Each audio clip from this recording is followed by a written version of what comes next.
2 hours ago, the White House signed off on the most consequential energy decision in North American history. Acting on a federal directive coordinated with Michigan Governor Gretchen Whitmer's office, the United States government green-lit the forced shutdown of Line 5. The pipeline carrying 540,000 barrels of crude oil every single day from Alberta through the Strait of Mackinac directly into the heart of Ontario and Quebec. Not a tariff, not a trade restriction. A physical severance of the energy artery keeping Canada's most populated provinces alive. Refineries that process jet fuel for Toronto Pearson Airport. Heating oil for 500,000 homes in Ottawa. Industrial feedstock for auto plants in Windsor that build cars sold on both sides of the border. All of it cut. The justification offered publicly was environmental. Michigan officials have long argued that the aging underwater section of the pipeline crossing the Mackinac Strait poses an unacceptable risk of rupture. But the timing of this federal coordination, arriving 3 weeks after Ottawa refused Washington's demand for discounted access to Canadian critical minerals, left zero room for doubt about the real motivation. This was not environmental protection. This was a pressure valve, and Washington expected Canada to buckle the moment they turned it. The mechanics of Line 5's shutdown reveal exactly how calculated this move was designed to be. The pipeline currently supplies 50% of Ontario's crude oil requirements and a significant share of Quebec's refinery inputs. There is no existing infrastructure capable of replacing that volume on short notice. Rail alternatives would require approximately 4,000 additional tank cars per day, cars that do not exist in the available fleet. Truck transport is logistically impossible at that scale. The closest comparable offshore suppliers would need weeks of contract renegotiation and months of tanker scheduling to even begin filling the gap. Washington's internal modeling, according to sources briefed on the decision, projected that Canadian fuel prices in Ontario would spike 30 to 40% within 3 weeks of closure. Aviation fuel at Pearson would face critical shortage within 10 days. Industrial output in the Windsor Automotive Corridor, which supplies components to American factories as well, would begin contracting within the month. The White House saw these numbers and concluded Canada had no choice but to come to the table. They were wrong. But before we get into what actually happened next, if this analysis matters to you, hit that subscribe button now. Because what Carney did in response is one of the most strategically precise moves we have seen in modern trade conflict, and you need to understand every layer of it. Mark Carney did not call the White House. He did not request an emergency line to the State Department. He did not convene a crisis cabinet in panic mode. Instead, 47 minutes after the federal coordination on Line 5's shutdown became public, Carney walked to a podium in Ottawa, flanked by his Natural Resources Minister and the Canadian Ambassador to the United States. He opened without notes. He opened without outrage. He opened with a single sentence that every trading desk from London to Tokyo stopped to read. The 1977 Transit Pipeline Treaty is now formally invoked. The United States is in breach. Canada's response is already in motion. What followed was 4 countermeasures so precisely calibrated that senior officials inside the West Wing reportedly went silent mid-briefing as each one landed.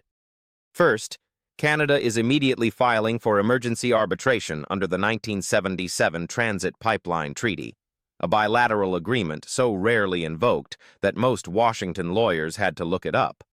Legal experts confirmed within the hour that the treaty explicitly prohibits either government from disrupting cross-border pipeline flows without multilateral consent. Canada's legal team, Carney revealed, has been building this case for 14 months. Every document prepared, every precedent catalogued.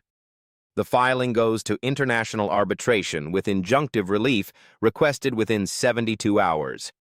If granted, the shutdown faces immediate legal suspension. Second, Canada is invoking force majeure clauses across all energy export agreements with American refineries currently receiving Alberta crude through alternative routes.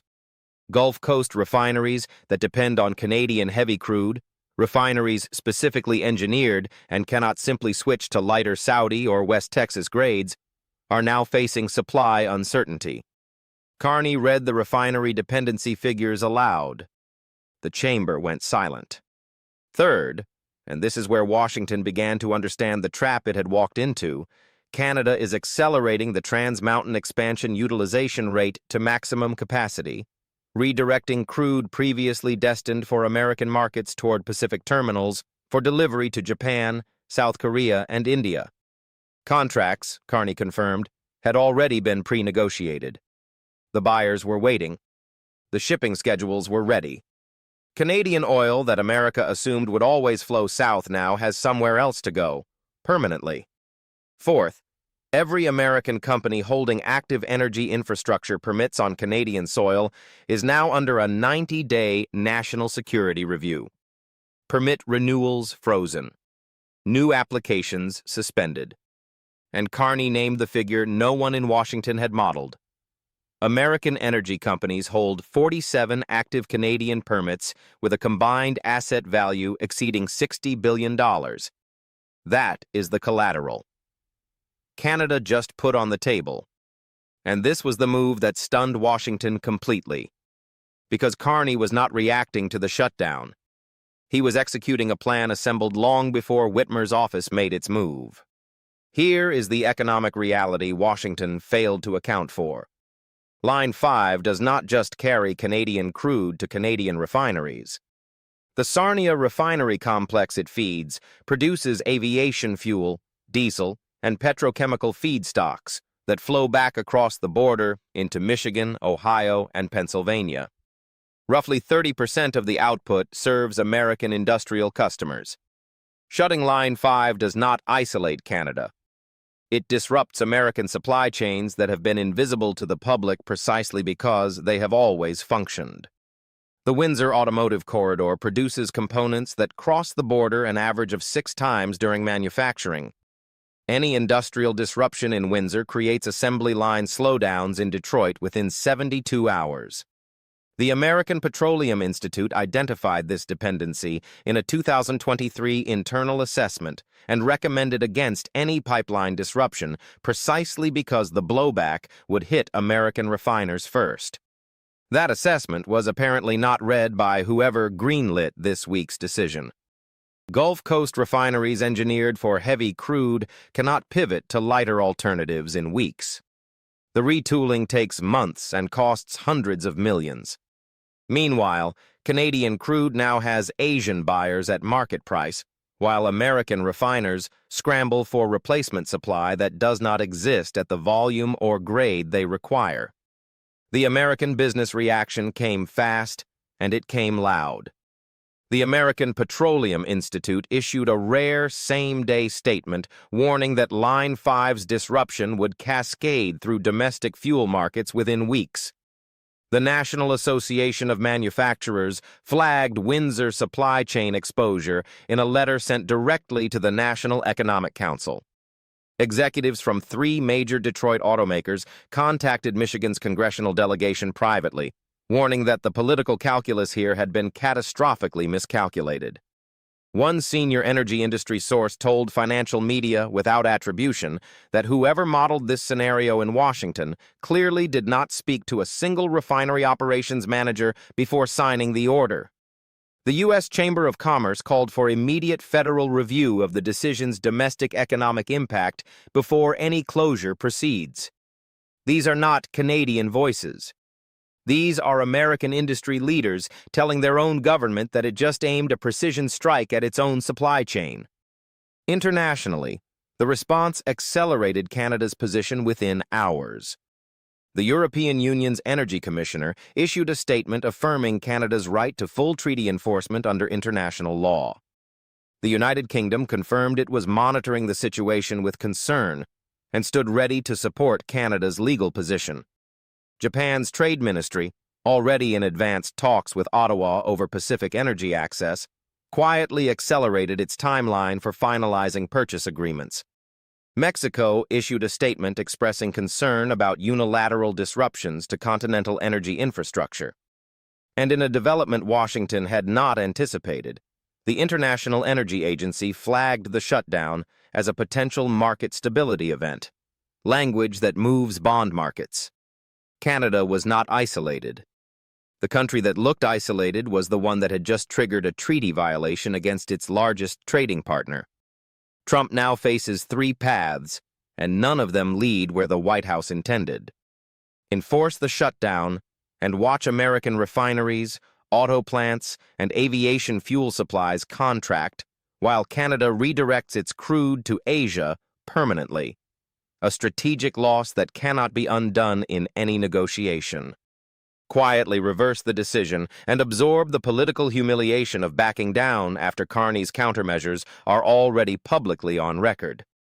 Or escalate further against a NATO ally that has just demonstrated in real time that it spent the past year preparing alternative buyers, pre-drafting legal filings, and building the infrastructure to redirect every barrel America thought it controlled.